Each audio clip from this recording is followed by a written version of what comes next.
നിയോഗത്താലി ഭാഗം 45. സിഐയുടെ കൂടെ പ്രിൻസിപ്പാളിൻ്റെ റൂമിൽ കയറുമ്പോൾ മനുവിൻ്റെ നെഞ്ചിൽ വല്ലാത്തൊരു ഘനം നിറഞ്ഞു. കണ്ണുകൾ ചുറ്റും സച്ചുവിനെ തിരഞ്ഞെങ്കിലും എവിടെയും കണ്ടില്ല. ഓരോ കാര്യങ്ങളും പോലീസുകാർ പ്രിൻസിയോട് വിശദീകരിക്കുമ്പോൾ പ്രിൻസി ഞെട്ടിത്തരിച്ചുപോയി. കോളേജിലെ ഏറ്റവും നല്ല അധ്യാപകൻ്റെ യഥാർത്ഥ മുഖം അയാളിൽ പകപ്പുണ്ടാക്കി. കൂടെ നിന്ന് എല്ലാം കേൾക്കുമ്പോഴും മനുവിന് വല്ലാത്തൊരു അസ്വസ്ഥത ഫീൽ ചെയ്തു. സിഐയോടും പ്രിൻസിയോടും അവൻ്റെ ഫ്രണ്ട്സിനോടും പറഞ്ഞ് അവൻ ഓഫീസ് റൂമിന് പുറത്തേക്കിറങ്ങി. കൂടെ ഇറങ്ങാൻ വന്ന കിരണിനോട് അവിടെ തന്നെ നിൽക്കാൻ പറഞ്ഞവൻ തിരിച്ചയച്ചു. സച്ചുവിനെ കാണാൻ മനസ്സ് വല്ലാതെ തുടിച്ചു. ഫോൺ കയ്യിലെടുത്ത് സച്ചുവിൻ്റെ നമ്പർ ഡയൽ ചെയ്തു. ഫുൾ റിങ് മുഴങ്ങിയിട്ടും കാൾ അറ്റൻഡ് ചെയ്യപ്പെട്ടില്ല. മനു വീണ്ടും ഡയൽ ചെയ്തു.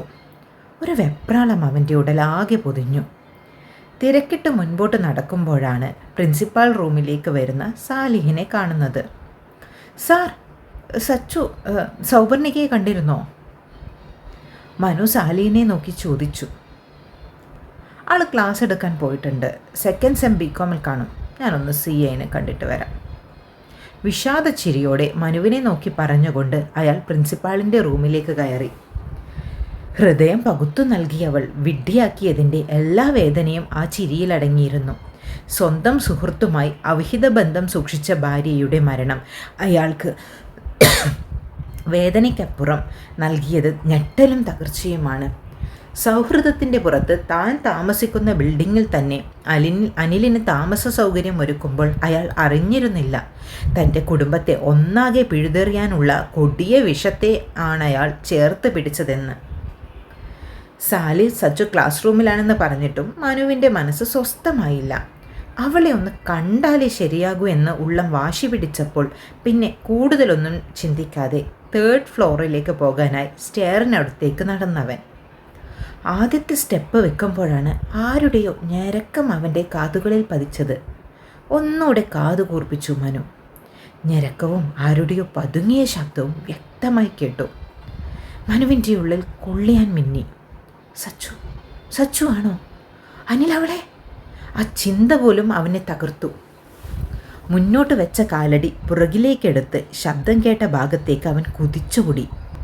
അടഞ്ഞു കിടക്കുന്ന വാതിൽ ആഞ്ഞു ചവിട്ടി മനു. ശക്തമായ ഒരൊറ്റ ചവിട്ടിൽ തന്നെ ആ വാതിൽ 2ആയി പിളർന്നു മാറി.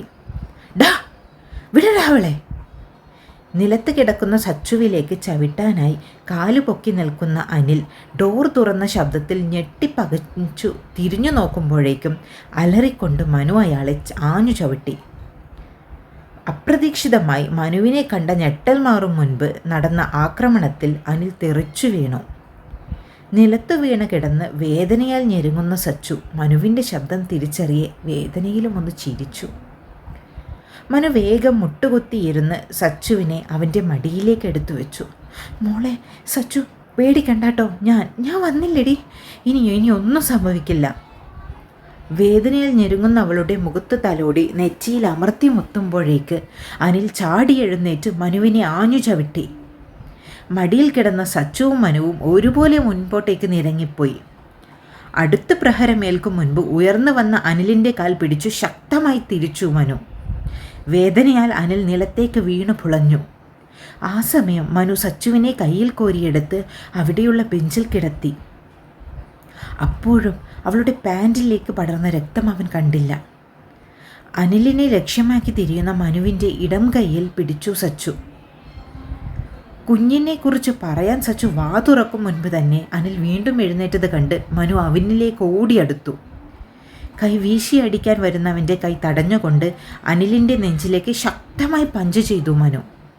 അവൻ്റെ പ്രാണനെ വേദനിപ്പിച്ചതിലും ഇരട്ടി വേദന നൽകിക്കൊണ്ടുള്ള പ്രഹരം. നിർത്താതെയുള്ള പഞ്ചിൽ ചുമച്ചുകൊണ്ട് കുനിഞ്ഞു പോകുന്നവൻ്റെ തലയെ ലക്ഷ്യമാക്കി മനുവിൻ്റെ കാൽ ഉയർന്നു താഴ്ന്നു.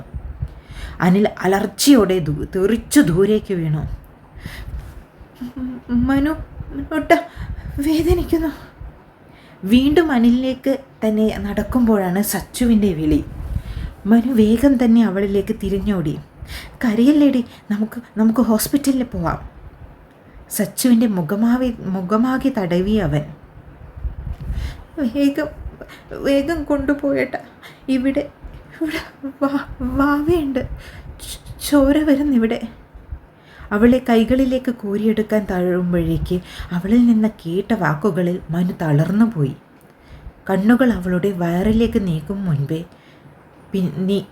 കണ്ണുകൾ അവളുടെ വയറിനും താഴെ കണ്ണുകൾ അവളുടെ വയറിൽ നിന്നും പിന്നെയും താഴേക്ക് നീങ്ങി. സച്ചു, അവൾ ഗർഭിണിയാണോ?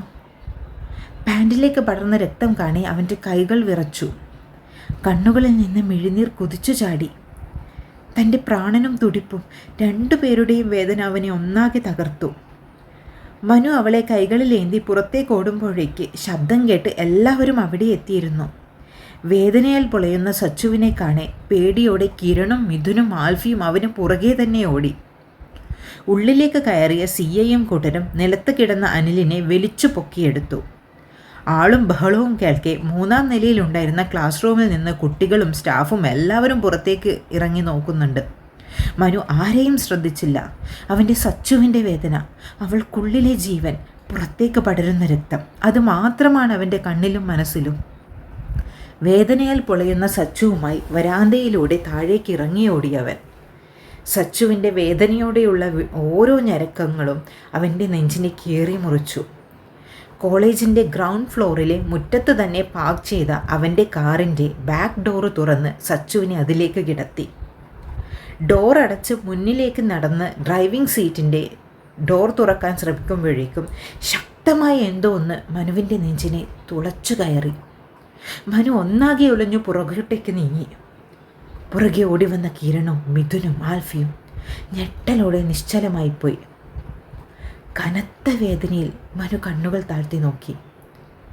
നെഞ്ചിൽ നിന്ന് പുറത്തേക്ക് തെറിക്കുന്ന ചോരത്തുള്ളികൾ കാണി കാര്യം മനസ്സിലാക്കിയവൻ വേദനയോടെ നെഞ്ചിൽ കൈവച്ചുകൊണ്ട് കണ്ണുകൾ ഉയർത്തി ഫസ്റ്റ് ഫ്ലോറിലേക്കൊന്ന് നോക്കി. അവനിലേക്ക് വെടിയുതിർത്ത് പൈശാചികമായി അട്ടഹസിക്കുന്ന അനിലിനെ കണ്ടു അവൻ.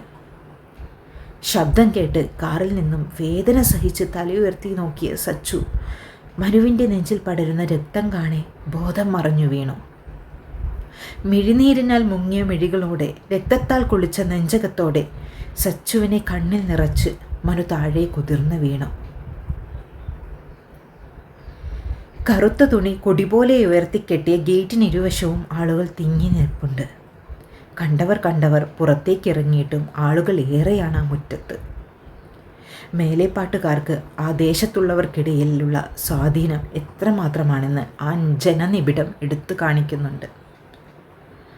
ആളുകൾ ശബ്ദം താഴ്ത്തി പരസ്പരം അവരുടെ സംശയങ്ങൾ പങ്കുവെച്ചുകൊണ്ടേയിരുന്നു. വല്ലാത്തൊരു കഷ്ടമായി പോയല്ലേ ശശിയേട്ടാ. കല്യാണം കഴിഞ്ഞിട്ട് കുറച്ച് മാസമേ ആയിട്ടുള്ളൂ. ആ കൊച്ചാണെങ്കിൽ ഗർഭിണിയും. കോളേജിൽ വെച്ച് എന്തോ അടിപിടിക്കിടെ സംഭവിച്ചതാണെന്നൊക്കെയാണ് പറയുന്നേ. അല്ല, ആ കൊച്ചിൻ്റെ അവിഹിതം എന്തോ പൊക്കി അതിൻ്റെ കശപിശക്കിടയിൽ സംഭവിച്ചതാണെന്നൊക്കെ പറഞ്ഞ് കേൾക്കുന്നുണ്ട്.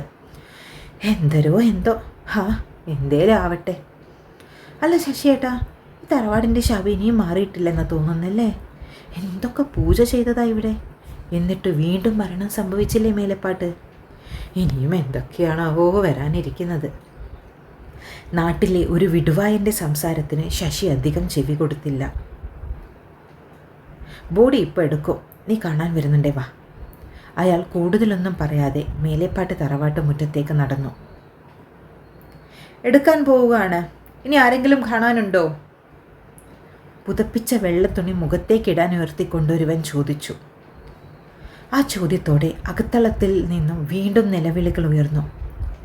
ശിവശങ്കരൻ ഒരിക്കൽ കൂടി തൻ്റെ മകനെ നോക്കി അടക്കാനാവാത്ത വേദനയോടെ പുറത്തേക്കിറങ്ങി തെക്കേ തൊടിയിലേക്ക് നടന്നു.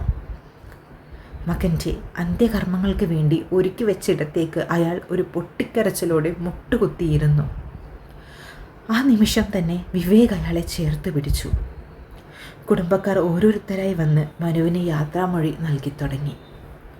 മുത്തശ്ശിയുടെയും ഉഷയുടെയും നെഞ്ചു പൊട്ടിയുള്ള കരച്ചിൽ ആ ചുമരുകളിൽ ഒന്നാകെ പ്രതിധ്വനിച്ചുകൊണ്ട് അകത്തെ മുറിയിലെ ബെഡിൽ കിടന്ന് ഏങ്ങിക്കരയുന്ന അവളുടെ ചെവിയിൽ തുളച്ചു കയറി. മനുവിൻ്റെ മരണം അറിഞ്ഞതു മുതൽ പാടെ തകർന്നു പോയവളെ ആ കൂട്ടക്കരച്ചിൽ വീണ്ടും തളർത്തി.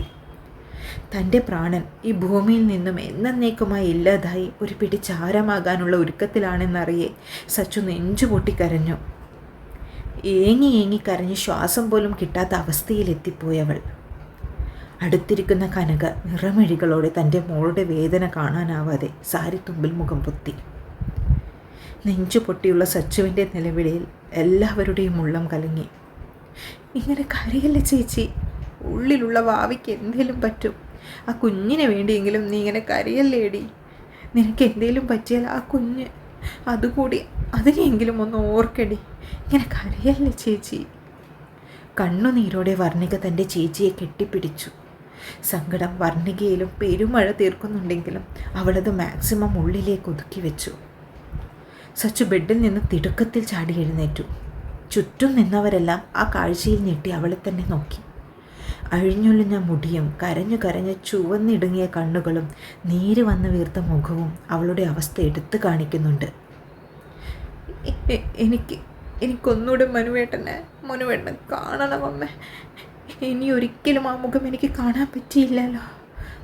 കൊണ്ടുപോലെന്ന് പറയമ്മേ, ഞാനൊന്ന് കാണട്ടെ എന്ന് പറമ്മേ. കനകയുടെ കൈകളിൽ പിടിച്ചു കുലുക്കി അവൾ. ഏങ്ങലടികളിലൂടെ സച്ചു പറയുന്നത് കേൾക്കെ എല്ലാവരും ഒരുപോലെ കരഞ്ഞുപോയി. എന്നോട് എന്തിനാമേ ദൈവം ഈ ചതി ചെയ്തത്? കൂടെ ജീവിച്ച് കൊതി തീർന്നിട്ടില്ല എനിക്ക്. അപ്പോഴേക്കും എൻ്റെ മനുവേട്ടനെ പോയില്ലേ അമ്മ. ഞങ്ങളുടെ കുഞ്ഞിനൊന്ന് തലോടാൻ പോലും നിൽക്കാതെ ഞാൻ എങ്ങനെ ജീവിക്കും? എൻ്റെ മനുവേട്ടനില്ലാതെ എനിക്ക് വയ്യ, ഒന്നിനും വയ്യ. അവസാനമായി ഒന്ന് കാണുകയെങ്കിലും ചെയ്യട്ടമ്മേ ഞാൻ. സച്ച് കരഞ്ഞുകൊണ്ട് ബെഡിൽ നിന്നും എഴുന്നേറ്റ് നടക്കാൻ ശ്രമിച്ചതും കുഴഞ്ഞു പോയവൾ. ചേച്ചി! കുഴഞ്ഞു തുടങ്ങിയവളെ വർണ്ണിക നെഞ്ചോട് ചേർത്ത് പിടിച്ചു. ഒന്നുമില്ല എനിക്ക്. എന്നെ അങ്ങോട്ടേക്കൊന്ന് കൊണ്ടുപോയിച്ചു. എനിക്ക് ഒന്നുകൂടെ കാണണം എൻ്റെ മനുവേട്ടനെ. തളർന്നു പോകുന്നുണ്ടെങ്കിലും സച്ചു ഉള്ള ശക്തിയിൽ എഴുന്നേറ്റ് നിന്നുകൊണ്ട് അപേക്ഷിച്ചു. ഇപ്പോൾ അവൾ ഉറക്കെ കരയുന്നില്ല. പക്ഷേ കണ്ണുനീരവളെ സമർത്ഥമായി പറ്റിച്ചുകൊണ്ട് ഇടതടവില്ലാതെ ആ വിങ്ങിയ മുഖത്തേക്ക് പല വഴികളായി ഒഴുകുന്നുണ്ട്. വർണ്ണിക തൻ്റെ ചേച്ചിയെ ചേർത്ത് പിടിച്ചുകൊണ്ട് ഹാളിലേക്ക് നടന്നു. കാലുകൾക്ക് തീരെ ബലമില്ലെന്ന് തോന്നി സച്ചുവിന്. ഓരോ അടിയിലും അവൾ ഇടറുന്നുണ്ട്, ദേഹം തളരുന്നുണ്ട്. പക്ഷേ പോയേ മതിയാകും. തൻ്റെ പ്രാണനെ കണ്ണിറയെ കണ്ടേ മതിയാകും. മനുവിൻ്റെ മുൻപിലേക്ക് അവളെ എത്തിക്കുമ്പോൾ ചുറ്റും നിന്നവർ ആ ദൃശ്യം താങ്ങാനാവാതെ മിഴിച്ചിമ്മി മാറ്റി. മനുവിൻ്റെ കാൽച്ചുവട്ടിൽ സച്ചു പടിഞ്ഞിരുന്നു. ആ കാലുകൾ കൂട്ടിപ്പിടിച്ച് അതിലേക്ക് നെറ്റി ചേർത്ത് വെച്ച് നിശബ്ദം മെഴിവാർത്തു. മൗനമായി എന്തൊക്കെയോ അവനോട് പറയുകയാണവൾ. അല്പസമയത്തിന് ശേഷം സച്ചു കണ്ണുകൾ ഉയർത്തി അവൻ്റെ മുഖത്തേക്ക് നോക്കി. അവനിൽ തന്നെ മിഴുന്നട്ടുകൊണ്ട് നിരങ്ങി അവൻ്റെ മുഖത്തിനടുത്തേക്ക് എത്തി. നെഞ്ചു പൊട്ടുന്ന വേദനയോടെ അവൾ മനുവിനെ നോക്കി. വരണ്ട മുഖത്തേക്ക് നോക്കും തോറും സച്ചുവിൻ്റെ മാനസിക താളം ചെറുതായി വ്യതിചലിച്ചു തുടങ്ങി. അവളുടെ വിരലുകൾ മനുവിൻ്റെ മുഖത്താകെ തഴുകി നീങ്ങി. എന്നും കുഞ്ഞു മുടിയിഴകൾ വീണ് അഴക് കൂട്ടി അവൻ്റെ നെറ്റിയിൽ അവൾ തഴുകി. ഇന്നവിടെ അവനോട് കുസൃതി കാണിക്കുന്ന മുടികളില്ല. അവയൊക്കെ ആരൊക്കെയോ ഒരു വെള്ളത്തുണിയാൽ ഒതുക്കി വെച്ചിരിക്കുന്നു. വിരലുകൾ അവളെ പ്രേമത്തോടെ നോക്കിയിരുന്ന മിഴിനകളിലേക്ക് നീങ്ങി. അടഞ്ഞ കൺപോളകളെ പ്രതീക്ഷയോടെ തഴുകി. ഒരു കുഞ്ഞു ചലനത്തിനായി അവൾ അതിലേക്ക് ഉറ്റുനോക്കി.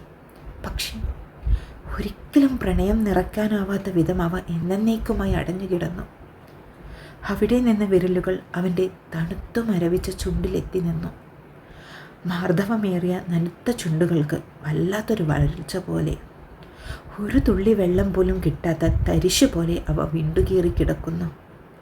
ചുവന്ന ചുണ്ടുകളവകെ നീല നിറം മറച്ചിരിക്കുന്നു. അവ ഇനി ഒരിക്കലും ചുംബനങ്ങൾ അർപ്പിക്കാനാവാത്ത വിധം നിശ്ചലമായിരിക്കുന്നു. സച്ചുവിൻ്റെ കണ്ണുകൾ അനിയന്ത്രിതമാംവിധം വേഗതയോടെ അവൻ്റെ മുഖത്തോടിക്കളിച്ചു. കൈകൾ ആ മുഖമാകെ തഴുകിത്തലോടി. കുനിഞ്ഞുകൊണ്ട് ആ തണുത്ത നെറ്റിയിൽ അമർത്തിമൊത്തുമ്പോൾ കണ്ണിൽ തെളിഞ്ഞത് വെടിയേറ്റ് നിലത്തേക്ക് വീഴുമ്പോൾ മനുവിൻ്റെ കണ്ണിൽ തെളിഞ്ഞ വേദനയാണ്. എന്നേക്കുമായി ആ നിമിഷം പിരിയുവാണെന്ന് അവൻ അറിഞ്ഞ പോലെ ആ മിഴികൾ നിറഞ്ഞിരുന്നു. ആ കണ്ണുകൾ യാത്രാമൊഴി പറഞ്ഞിരുന്നു. പക്ഷേ പിരിയാനാകുമോ തനിക്കവനെ? അവനില്ലായ്മയിൽ ഒരു ജീവിതം സത്യമാണോ തനിക്ക്? ആ നെഞ്ചിൽ അവൾ തലവെച്ചു. ഒരിക്കൽ കൂടി ആ ഹൃദയതാളം കേൾക്കാൻ ഏറെ കൊതിയോടെ. പക്ഷേ അതെപ്പോഴും നിലച്ചു പോയിരിക്കുന്നു. കുസൃതിയിൽ മൂടുന്ന, പ്രണയത്താൽ നിറയുന്ന ആ തനുവും മനവും ഇല്ലാത്ത ഇനിയുള്ള നിമിഷങ്ങൾ തനിക്ക് മുൻപിലുള്ളത് കനത്ത ഇരുട്ടാണ്. കണ്ണ് കാണാത്ത വിധം, ഒരടി പോലും മുൻപോട്ട് വെക്കാനാവാത്ത വിധം കനത്ത ഇരുട്ട്. തങ്ങളുടെ പ്രണയകാവ്യത്തിന് ഇങ്ങനൊരു അവസാനം എഴുതിയ ദൈവത്തോട് ആ നിമിഷം അവൾക്ക് വെറുപ്പ് തോന്നി. അനിലിനോട് തീർത്താൽ തീരാത്ത പക തോന്നി. ഒരു പക്ഷേ തന്നെ വിവാഹം കഴിച്ചില്ലായിരുന്നുവെങ്കിൽ മനുവേട്ടൻ ഇന്ന് ഈ ഭൂമിയിലുണ്ടായേനെ. സന്തോഷത്തോടെ അച്ഛൻ്റെയും അമ്മയുടെയും കൂടെ ജീവിച്ചേനെ. അവൾക്ക് ആ നിമിഷം ഏറ്റവും വെറുപ്പ് തോന്നിയത് അവളോടാണ്. അവളുടെ ചിന്തകളിൽ വൈകല്യങ്ങൾ നിറഞ്ഞു. മനസ്സും ശരീരവും ഒരുപോലെ അവളെ കൈവെടിഞ്ഞു തുടങ്ങി. മനുവിലേക്ക് ചേർന്ന് കിടന്ന് അവനെ മുറുക്കി കെട്ടിപ്പിടിച്ചു കിടന്നവൾ സച്ചുവിൻ്റെ പെരുമാറ്റത്തിൽ മാറ്റം ശ്രദ്ധിച്ചിരുന്ന ചുറ്റുമുള്ളവർ അവളെ അവനിൽ നിന്നും പിടിച്ചു മാറ്റി. സച്ചു കുതറിക്കൊണ്ടേയിരുന്നു. മനുവിനെ ദഹിപ്പിക്കാനായി തെക്കേ തൊടിയിലേക്കെടുത്തു. ആ കാഴ്ച കണ്ട നിമിഷം വല്ലാതൊരു ശക്തി നേടിയ പോലെ അവളെ പിടിച്ചവരെ അവൾ തേറിപ്പിച്ചു. മനുവേട്ടാ! ചിരിയിലേക്കെടുക്കാൻ പോകുന്ന മനുവിൻ്റെ ചലനമറ്റ ദേഹത്തെ മുറുക്കി കെട്ടിപ്പിടിച്ചുകൊണ്ട് ദിക്ക് പൊട്ടുമാറലറി അവൾ. തുടരും. വായിക്കുമ്പോൾ എനിക്ക് തന്നെ ഭയങ്കര സങ്കടം വരുന്നു. അപ്പോൾ ഈ പാട്ടിനെ കുറിച്ചുള്ള അഭിപ്രായങ്ങൾ പറയുക. അടുത്ത പാട്ടിന് വേണ്ടി കാത്തിരിക്കുക. വീണ്ടും അടുത്ത ഭാഗവുമായി ഞാൻ നാളെ വരുന്നതായിരിക്കും.